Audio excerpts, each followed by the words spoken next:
విశిష్టత ఏంటి? ఎందుకని నిమజ్జనం జరుపుతాము? వినాయకుడికి సంబంధించి నిమజ్జనాన్ని ఇంత పెద్ద ఎత్తున సామూహికంగా ఎందుకోసం జరుపుతారు? వివరించడానికి ప్రస్తుతం మనతో పాటుగా ఉన్నారు ప్రముఖ జ్యోతిష పండితులు బంగారే శర్మ గారు. బంగారే శర్మ గారు నమస్కారం అండి. ఇప్పుడు సాధారణంగా మనకి హైదరాబాద్ కి సంబంధించి ఒక ట్రెడిషన్ కనిపిస్తుంది. వినాయక చవితితో మొదలవుతాయి. ఈ రోజు అనంత చతుర్దశి, చవితి నుంచి చతుర్దశి వరకు మధ్యలో 11 రోజులు. ఎందుకని నవమి ఉత్సవాలు అంటారు, లేకుంటే వినాయక చవితి ఉత్సవాలు అనేవి 9 రోజులే. బట్ హైదరాబాద్ కి సంబంధించి 11 రోజులు ఎందుకని జరుపుకుంటాం అలా? అంటే 9వ రోజు ఉద్వాసన చెప్పుకోవడం అనేది సంప్రదాయం. సాధారణంగా 9 రాత్రులు పూజ చేయాలి. 9 రాత్రులు పూజ చేశాము, 9 రాత్రులు నిండిన తర్వాత 10వ రోజు వాళ్ళు తీసుకొని వెళ్ళి వేయకూడదు. 10వ రోజు కిందే వస్తుంది. అందుకని మళ్ళీ బేసి సరి సంఖ్య కాకుండా బేసి సంఖ్యలో చేయాలి కాబట్టి 11వ రోజుని లెక్కలోకి తీసుకొని సాధారణంగా చేస్తారు. అందులో మళ్ళీ మంగళవారాలు శుక్రవారాలు ఏవైనా వచ్చినప్పుడు మళ్ళీ అది కూడా మారుతూ ఉంటుంది. కాబట్టి సరి సంఖ్య అనేటటువంటిది ఒకటి చేయకూడదని, 9 రాత్రులు వీళ్ళు పూర్తి చేసిన తర్వాత 10వ రోజు కలపడము అనేది వేరే అర్థం వచ్చేట్టుగా ఉంటుంది. కాబట్టి అన్ని విధాల దాన్ని 11వ రోజుకి చేయటము అనేది మనకి మొదటి నుంచి సంప్రదాయంగా ఉంది. సో అనంత చతుర్దశికి ఏమైనా లింక్ ఉందంటారా చవితికి సంబంధించి? వినాయక చవితికి ఈ వినాయక చవితికి చతుర్దశితోటి మనము లింక్ చేసుకున్న దానికంటే, ఎందుకంటే చతుర్దశి అంటే గణపతికి అత్యంత ప్రియమైనటువంటి దాంట్లో చతుర్దశి అనేటటువంటిది చాలా ప్రత్యేకంగా చెప్పబడుతుంది. కానీ ఈ నిమజ్జనోత్సవం చతుర్దశి నాడు చెయ్యాలి అని ధర్మశాస్త్రాల్లో ఎక్కడా లేదు. మనకి దానికి ఆధారంగా ధర్మశాస్త్రంలో ఎక్కడా ప్రత్యేకంగా లభించటము అనేది లేదు. అది త్రిరాత్ర దీక్షతోటి, పంచరాత్ర దీక్షతోటి, ఏకరాత్ర దీక్షతోటి, లేదు నవరాత్ర దీక్షతోటి చేస్తారు. ఇది లేదు. కానీ ఇది అనంత చతుర్దశి అనేటటువంటిది ఒక విశేషమైనటువంటి రోజు మన తిథుల్లో, ఈ పంచాంగంలో భాద్రపద మాసంలో అది ఇది రెండు కలిసి వస్తున్నాయి అంతే. ఇప్పుడు ఏకరాత్ర దీక్ష అన్నారు. యూజువల్ గా మన ఇంట్లో మనం పెట్టుకున్నప్పుడు, వినాయక విగ్రహం పెట్టుకున్నప్పుడు ఉదయం పూట పూజ చేసుకుని సాయంత్రానికి నిమజ్జనం చేస్తారు. ఒక రాత్రి అయినట్టుగా అది కాదు కదా, ఒక డే అంటాము, ఒక పగలు కనిపిస్తుంది. కాదు కాదు, మీరు ఉదయం చేసి మరుసటి రోజు దీపారాధన చేసి ఉద్వాసన చెప్పడము అనేది చాలా ఉత్తమం. ఎప్పుడైనా సరే ఒక రోజు ఇంట్లో ఉంచడము, ఒక రాత్రి ఉంచడము అనేది శ్రేష్టము. మొదటి నుంచి కూడా అది ఆచారంగా ఉంది. ఎప్పుడైనా మనకి కుదరని రోజు ఏదైనా ఉన్నప్పుడు సాధారణంగా ఆవాహన చేసి ఆ రోజే ఉద్వాసన చెప్పడం అనేది చేస్తారు, మళ్ళీ రేపటికి ఏమవుతుందో అన్న ఆలోచనతోటి. వాస్తవానికి శాస్త్రం మాత్రం ఒక రాత్రి అయినా స్వామివారిని ఇంట్లో అలా ఉంచి పొద్దున పూజ కాకుండా మళ్ళీ రాత్రి పూజ చేయాలనేది సిద్ధాంతం. రాత్రిపూట ఉద్వాసన చెప్పకూడదు. అందుకని మరుసటి రోజు ఉదయము కాస్త పూజ చేసి ఉద్వాసన చెప్తారు. ఉద్వాసన అనేటటువంటిది ఇంట్లో అయినా సరే ఒక రాత్రి ఉంచి తర్వాతే చెప్పాలి. సో ఇప్పుడు మనకి సామూహికంగా జరుగుతున్నటువంటి ఉత్సవాల్లో ఈ గణేష్ శోభాయాత్రలు అనేవి, ఇది 11వ రోజు హైదరాబాద్ లో జరిగే ఈ ఉత్సవానికి చాలా పెద్ద ఎత్తున సామూహికంగా భక్తజనం తరలి వస్తుంటారు.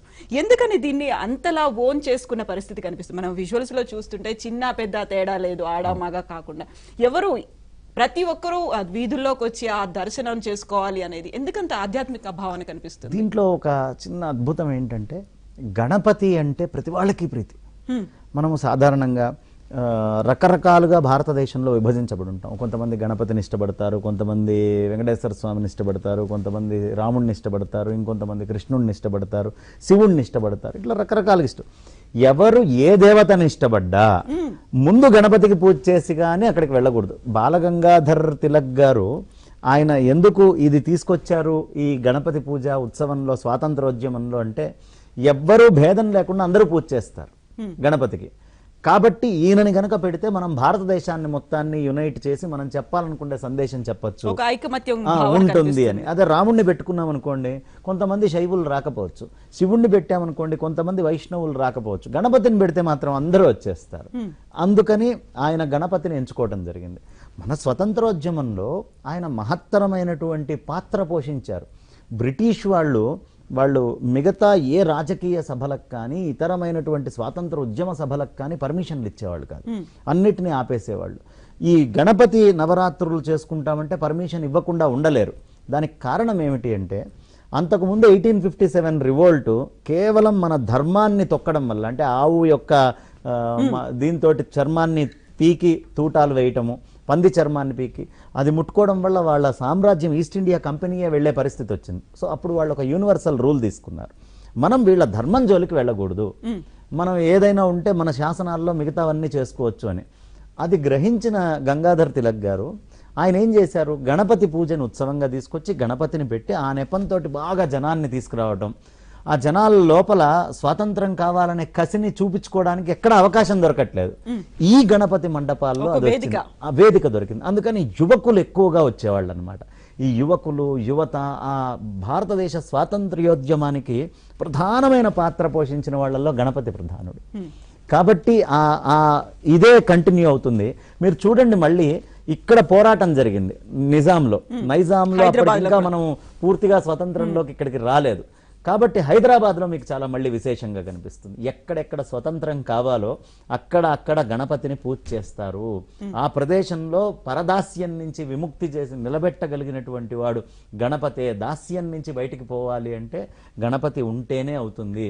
కాబట్టి ఇవాళ చక్కగా రాజకీయ నాయకులందరూ మంచి రాజకీయ వేడితోటి వాతావరణం అంతా చుట్టుకొని ఉంది. రాష్ట్రం అంతా తెలంగాణ రాష్ట్రం అంతా ఎన్నికల వాతావరణంలో ఉంది. కాబట్టి ఈ సందర్భంలో రాజకీయ నాయకులందరూ కూడా గణపతిని ఆశ్రయిస్తారు, వాళ్ళ కార్యకర్తలందరూ కూడా గణపతిని ఆశ్రయిస్తారు. ఇంకా విస్తృతమైనటువంటి ఏర్పాట్లు అన్నీ కూడా చేయటం జరుగుతుంది. నిజంగా యంత్రాంగాన్ని, ఇవాళ పోలీసు యంత్రాంగాన్ని అందరినీ కూడా చాలా సమర్థించాలి. ఇక్కడ కూర్చొని చాలా కష్టపడి వాళ్ళు ఎక్కడికక్కడ కలెక్టివ్ రెస్పాన్సిబిలిటీ తోటి పైన మొహర్రము ఇది ఒకటేసారి కొంచెం దగ్గరగా రావటము. మనకి నిజంగా మన పూర్వీకులు చాలా గొప్పగా చెప్తారు. ఎంత బాగా చెప్తారు అంటే సమన్వయం ఎలా ఉండాలి అనేది. భజనకి మతములు ఉన్నవి గాని భక్తికి మతములు ఉన్నాయా, భజన వంటిదే నీ ఆత్మ, భక్తి వంటిదే పరమాత్మ అని చెప్తారు. భజనకి మతాలు ఉండొచ్చు, వాళ్ళు భజన చేస్తారు, వీళ్ళు భజన చేస్తారు, ఇంకోళ్ళు ఇంకో భజన చేస్తారు. భక్తికి ఎక్కడ ఉంది మతం? వాడికైనా భక్తే, వీడికైనా భక్తే, ఇంకోటికైనా భక్తే. కాబట్టి భక్తి ఫార్మ్స్ లో ఉంటుంది అంతే. నువ్వు అటు భజన చేసుకుంటున్నావు, భక్తి వల్లే భజన చేస్తున్నావు. వీడిక్కడ పూజ చేస్తున్నాడు, భక్తి వల్లే చేస్తున్నాడు. కాబట్టి ఆ భక్తి తత్వాన్ని గ్రహించి భక్తితోటి నిజంగా ఎక్కడా ఏ సంఘటన లేకుండా వీళ్ళు సమర్థవంతంగా చేశారు. జనాలందరూ కూడా సమర్థవంతంగా ఎంతో చక్కగా చేశారు. ఇట్లాంటి సౌభ్రాతృత్వంలో ఎప్పుడూ జరుగుతూ ఉండాలి అని అనిపించేంత బాగా ఈసారి గణపతి నవరాత్రి ఉత్సవాలన్నింటినీ కూడా ఏర్పాట్లు కోలాహలంగా చక్కగా ఏర్పాటు చేశారు. యూజువల్ గా హైదరాబాద్ కి సంబంధించి చూసుకుంటే యూత్ లో పర్టికులర్ గా వీకెండ్ అనేసరికి సాటర్డేస్ లేట్ నైట్ పడుకోవడం, సండే లేట్ గా లేవడం అనే కనిపిస్తుంది. బట్ ఇప్పుడు మనం చూస్తున్నటువంటి ఖైరతాబాద్ గణపతి బాలాపూర్ దగ్గర ప్రతి గల్లీలోనూ యూత్ ఎక్కువ సంఖ్యలో బయటకు వచ్చేసి ఎర్లీ మార్నింగే బయటకు వచ్చి కనిపిస్తున్నారు. ఎందుకని అంత జోష్ వాళ్ళలో వినాయకుడు నింపుతున్నాడు? వీళ్ళు ఈ 9 రోజుల ముందు వాళ్లే కష్టపడి ప్రతి చోటికి వెళ్ళి వాళ్ళని వీళ్ళని 100 రూపాయలు అట్లా ఇట్లా అడిగి అన్ని తీసుకొచ్చి ఒక మమేకం అయిపోతారు గణపతితోటి. ఇది నా వినాయకుడు, మా పందిరి, మా దగ్గరకు వచ్చి వినాయకుడిని చూడు. Healthy competition. వాళ్ళకంటే మా వినాయకుడి దగ్గర ఇంకా బాగా జరగాలి. ఇలా చిన్న పిల్లవాడు మీరు చూడండి, లాగు వేసుకున్న వాడి దగ్గర నుంచి వసూలు చేసుకొచ్చి వాడికి ఒక మంటపం ఉండాల్సిందే. ఇది మాకు సంబంధించిన గణపతి అని. ఎక్కడ అపార్ట్మెంట్లలో తీసుకుంటే అక్కడ అపార్ట్మెంట్లో కింద అందరూ మా గణపతి అని. అంటే గణపతి ఎలా అంటే వీధి, ఇల్లు కింద అపార్ట్మెంట్ ఎక్కడ సమూహంగా ఆయన పేరే గణపతి కదా. గణానాత్మా గణపతి. గణాలు అంటే ఏంటి? గ్రూప్స్. ఈ గ్రూప్స్ అన్నిటికీ అధిపతి. ఈ గ్రూప్స్ కి అధిపతి అయిన వాడు ఎప్పుడూ గ్రూప్ ని యాక్టివ్ గా ఉంచుతాడు. గ్రూప్ కి అధిపతి బాధ్యత ఏంటి? గ్రూప్ ని యాక్టివ్ గా ఉంచడం. ఆయన గణపతి కాబట్టి వీళ్ళందరూ గణపతిని పట్టుకున్నారు కాబట్టి యువకులేమిటి, పిల్లలేమిటి, ఆడవాళ్ళేమిటి, ఆడవాళ్ళు అసలు ఎంత చక్కగా నృత్యం చేస్తున్నారు. ఆడవాళ్ళు ఎక్కడ హిందువులు ఉన్నారో ఇంకా ఇతరులు కూడా నాకు తెలిసి వేరే కల్చర్ కనిపిస్తుంది. మీకు ఇంకా కొన్ని చోట్ల చెప్తానమ్మా. మనం ఏదో ఇక్కడ కూర్చొని ఆ మతం ఈ మతం అని అనుకుంటాం, కానీ వెళ్తూ ఉంటే ముస్లిమ్స్ చాలా మంది హారతి కొబ్బరికాయలు తీసుకొని వచ్చి ఊళ్ళల్లో ఇచ్చి హారతులు ఇప్పిస్తూ ఉంటారు స్వామివారికి. నేను ఇలా ఎన్ని సంఘటనలు చూశాను.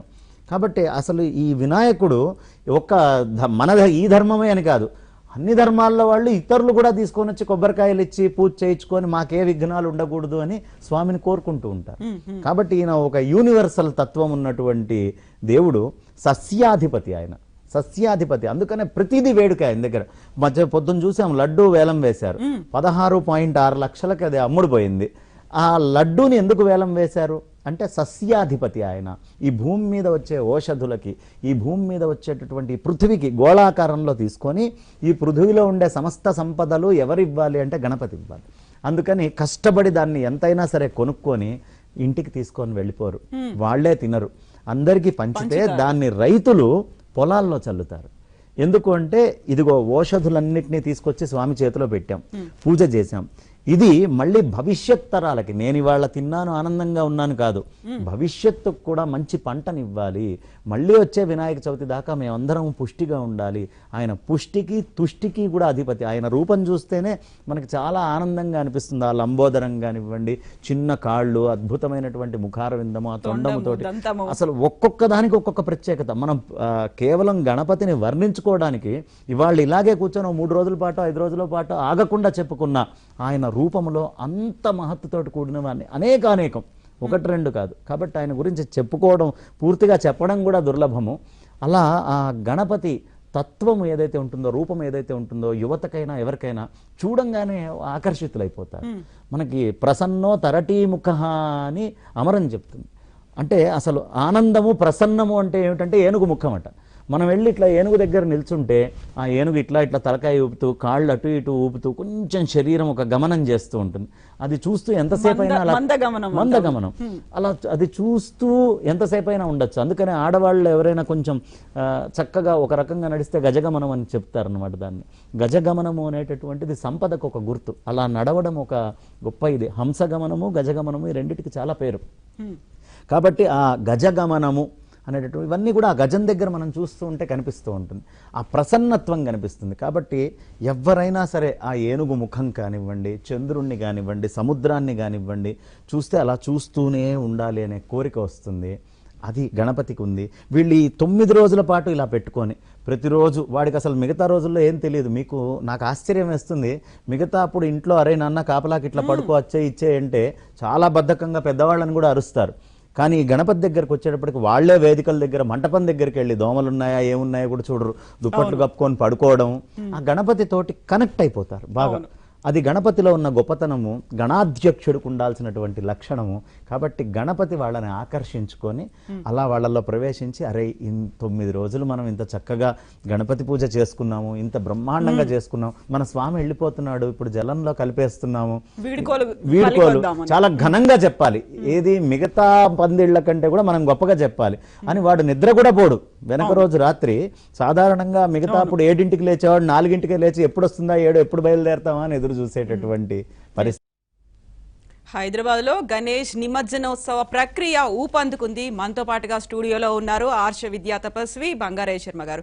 బంగారయ్య శర్మ గారు, మనం ఇంతసేపు గణనాథులను చూసాం, విభిన్నమైన ఆకారంలో రూపాల్లో కనిపిస్తున్నారు. ఖైరతాబాద్ గణపతి సప్తముఖ కాళసర్ప గణపతి, బాలాపూర్లో అభయముద్ర ఇస్తున్న, ఇన్ని రకాల గణపతులు, ఇన్ని రకాల ఆకారాలు, రూపాలు ఉన్నప్పటికీ ఒక ఆకారానికి సంబంధించి ఒక పర్టికులర్ గా ఒక విశిష్టత అనేది కనిపిస్తుంది. భారీ ఆకారం, చిన్న కళ్ళుంటాయి, పెద్ద చెవులుంటాయి, ఏనుగు దంతం, తొండం, ఆ ఆకారం, ఆ రూపం మనకి ఏమైనా తత్వాన్ని అందచేస్తుందా? ఏం నేర్చుకోవాలి మనం దాన్ని చూసి? అసలు గణపతి తత్వము, రూపమే మనకి సమస్తమైనటువంటి జ్ఞానాలు, మనం ఎలా ఉండాలనే అంశాల దగ్గర నుంచి నేర్పిస్తాయి.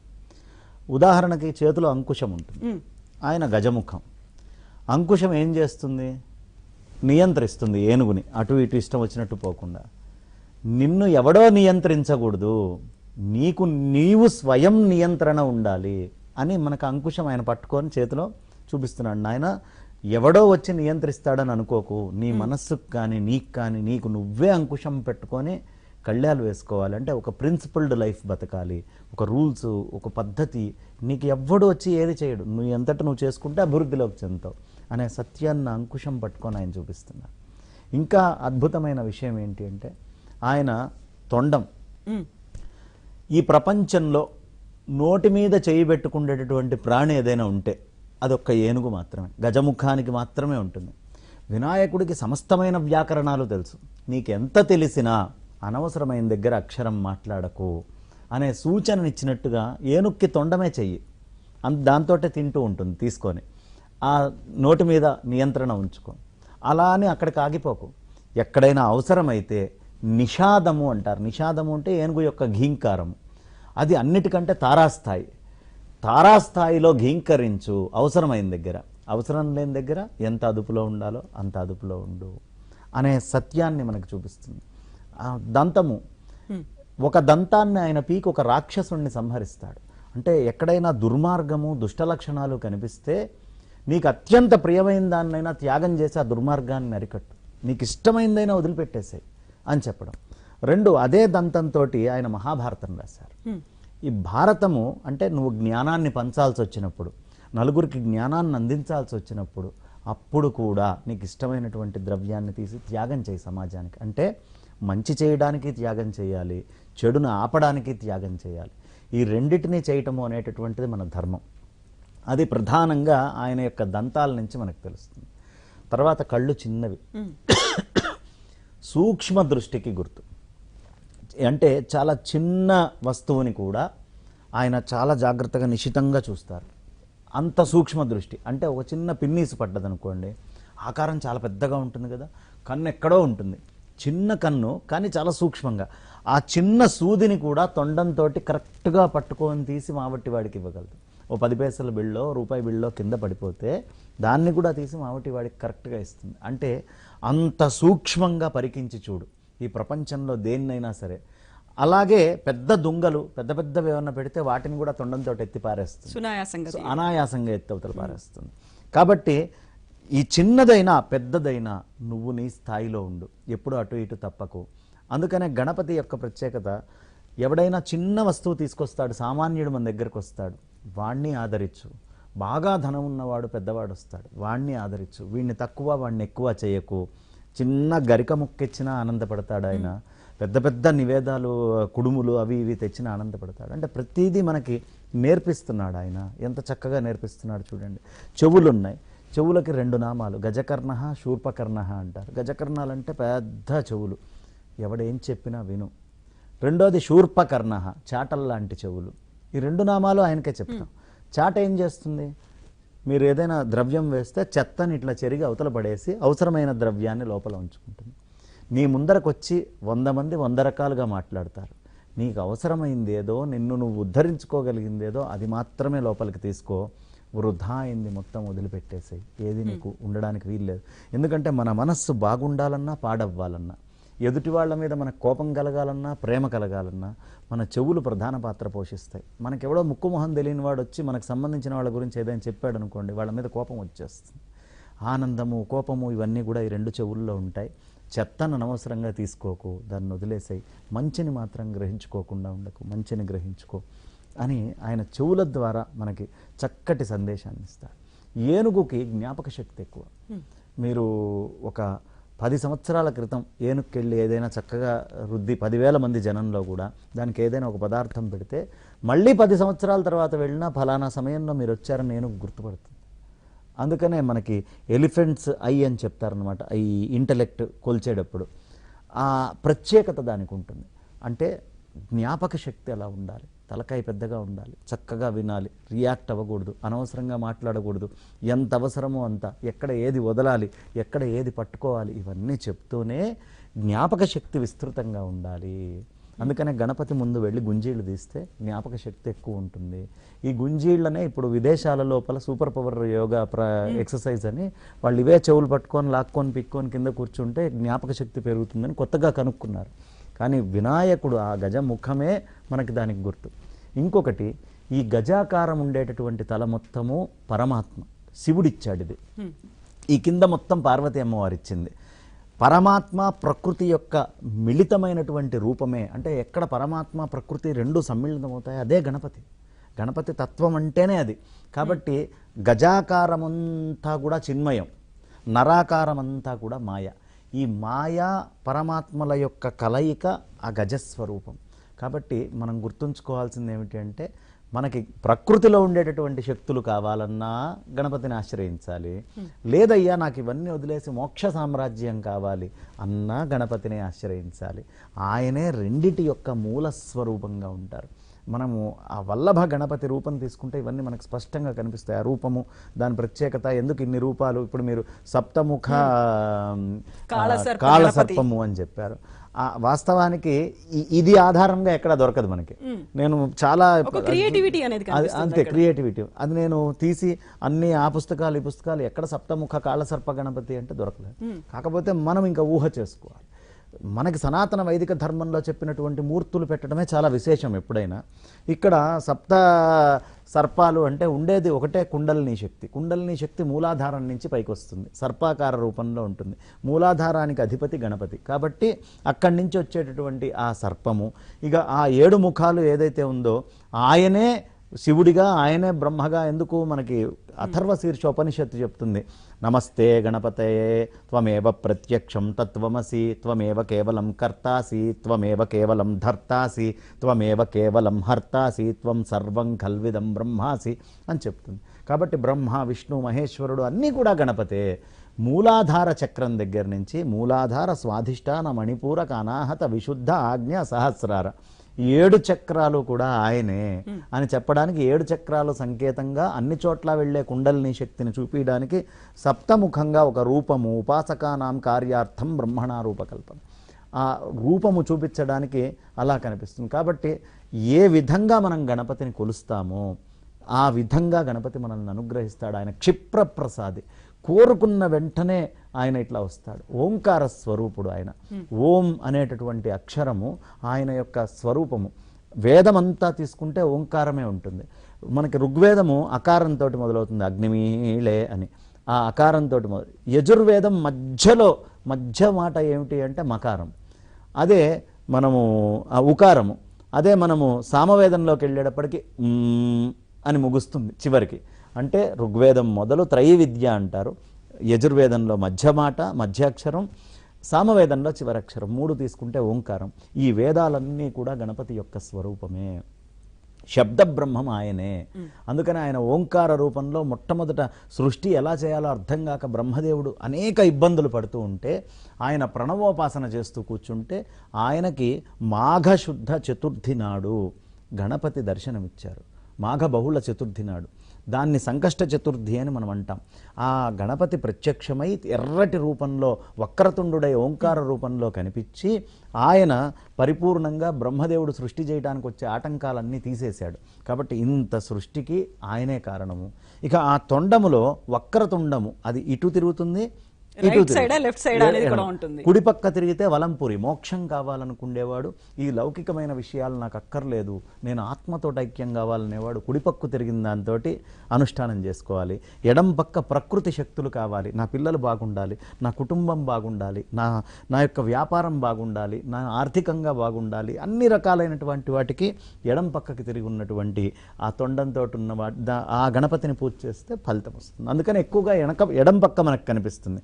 కుడిపక్క ఎవరో మోక్షగాములు కానీ వాళ్ళు కూర్చొని చేయరు. అందుకనే అమృత భాండం ఉంటుంది. నీకు అమృతత్వము, మృతము అంటే చావు లేనటువంటి స్థితినిచ్చేటటువంటిది అని. ఆ తొండము వక్రముగా ఉంటుంది, అందుకనే వక్రతుండు అని మనం పిలుస్తాం. ఎందుకు వక్రతుండు అంటే వక్రములను తుండిలము చేసేటటువంటి వాడు. మనకి ఏవైతే విఘ్నాలు వస్తూ ఉంటాయో వంకర్లు, వాటన్నిటిని ముక్కలు చేయగలిగినటువంటి వాడు కాబట్టి ఆయన్ని వక్రతుండు అని పిలుస్తారు. ఆ వక్రతుండము దానికి గుర్తు. అలా గణపతిలో లంబోదరుడు, అక్షరాలన్నిటికీ కూడా పెద్ద పొట్ట ఉంటుంది. మనకి సంగీతం మొదలు పెట్టేటప్పుడు కూడా లంబోదర లకుమికర అనే మొదలు పెడతారు. ఏమిటి ఆ లంబోదరము అంటే సమస్తమైనటువంటి శబ్దాలు 4 రూపాల్లో ఉంటాయి. పర, పశ్యంతి, మధ్యమ, వైఖరి అని. ఈ పర అనేటటువంటిది మూలాధారం దగ్గర ఉంటుంది. అది కేవలం ఒక రెజోనెన్స్ లాగా అక్కడ ఆరంభం అవుతుందట. అది పాములకు అర్థమవుతుంది. అది ఓన్లీ రెజనెన్సే, అది సౌండ్ వినలేదు, దానికి చెవులు లేవు. కాబట్టి అది కేవలం ఆ రెజనెన్స్ని గుర్తిస్తుంది. కాబట్టి ఆ స్థాయి, అందుకనే పాము చెవులు అంటారు మనవాళ్ళు. పాము చెవులు అంటే ఏదో అందరికీ ఉండే చెవులు కాదు, కేవలం తరంగ మాత్రం చేత అది గుర్తిస్తుంది. కాబట్టి పర. పశ్యంతి అనేటటువంటిది నాభీ స్థానాన్ని దగ్గర ఉంటుంది. అక్కడి నుంచి మనకి కొంచెం మాట రూపాంకురం చెంది మనం పక్షుల్ని వాటిల్ని పిలవాలనుకోండి, బో అని ఒక విచిత్రమైన శబ్దం చేస్తాం. బో బో బో అని చేసేటటువంటి శబ్దము అక్కడి నుంచి వస్తుంది. ఇది పక్షులకు అర్థమవుతుంది. మధ్యమ అనేది కంఠం దగ్గర ఉంటుంది. ఈ మధ్యమ అనేది పశువులతోటి మాట్లాడాలి, బర్రెలతోటి కానీ ఇతరమైనటువంటి గొర్రెలు వీటన్నిటిని పిలవాలి అంటే ఇక్కడి నుంచి అరుస్తారు వాళ్ళందరూ కూడా. ఇది వాటికి అర్థమవుతుంది. వాటి దాకా రీచ్ అయ్యేది మధ్యమ. కేవలం మానవుడికి మాత్రమే అర్థమయ్యేటటువంటి దాన్ని వైఖరి అంటారు. అందుకనే వాడి వైఖరి అంతేరా, వాడు అట్లానే మాట్లాడుతూ ఉంటాడు అని మన పూర్వీకులు అది ప్రయోగం చేసేవాళ్ళు. ఈ పరా దగ్గర నుంచి శబ్దం ఆరంభమై వైఖరి నుంచి నోట్లో నుంచి బయటికి రావడానికి కారణం ఎవరు అంటే గణపతే. కాబట్టి గణపతి యొక్క తత్వంలో ఆ శబ్ద బ్రహ్మం ఆయన. అందుకనే ఆయన దగ్గర ఉండే వాహనం ఏంటి, మూషిక వాహనం. అది అటు ఇటు తిరుగుతూ ఉంటుంది. మనం కరెక్ట్గా ఆ మూషిక వాహనాన్ని కనుక తీసుకుంటే మన నోరు అనేది ఒక చిన్న గుంతలాగా, ఒక కలుగులాగా ఉంటుంది. ఈ నోరు అనే కలుగు లోపల నాలిక అటు ఇటు కదులుతూ ఉంటే తప్ప నోట్లో నుంచి శబ్దం బయటికి రాదు. ఈ నాలిక ఎలకలాగా తిరుగుతూ ఉంటుంది. ఈ నాలిక కలుగులో అటు ఇటు తిరుగుతూ ఉంటే పైనుంచి శబ్దం వస్తుంది. ఆ శబ్దమే